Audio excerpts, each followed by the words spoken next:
बाबू के कथनी द्वारा रुद्रपुर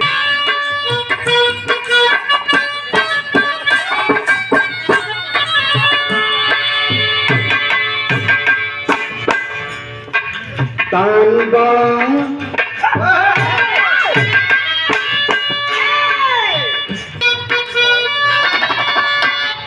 तानबा अरे दान बात दान के आधार ए बाबू दान बात दान के आधार अरे दान में भी दादा परियार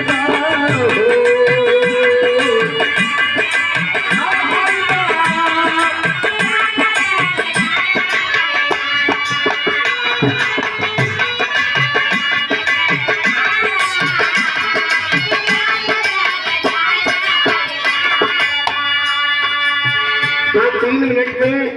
ये अलग पैटर्न होगा। आज हम लोग गुरु दरबार में हैं और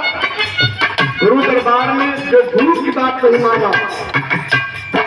उसके जमाने में कहीं कदर नहीं हुई। श्रीमान गोविंद यादव हमारे गुरु जी का पति बलि बलिवान से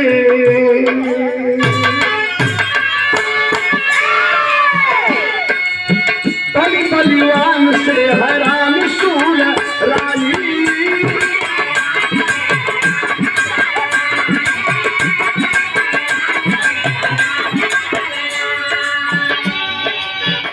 नहीं पाए किए कितनो लड़ाई वो कितनो लड़ाई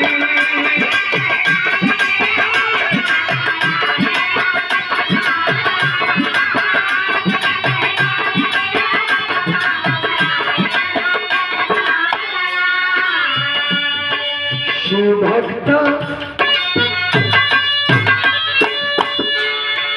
शिव के पुकार बा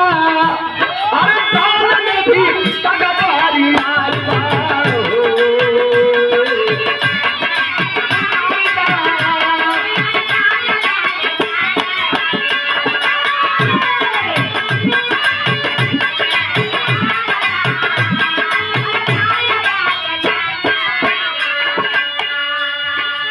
सुंदर उपहार 500 रुपये का आशीर्वाद बिरहा जगत के भीष्म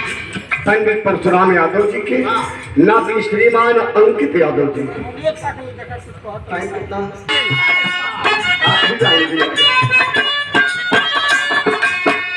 गुरु जी मन करो हर करके विष्णु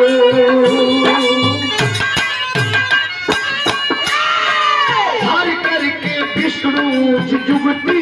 लगाए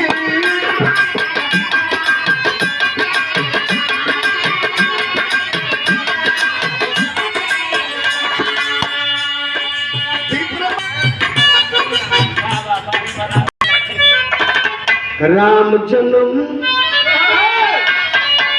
अरे राम जन्म आशा हरिद्वार बाबू राम जन्म आशा हरि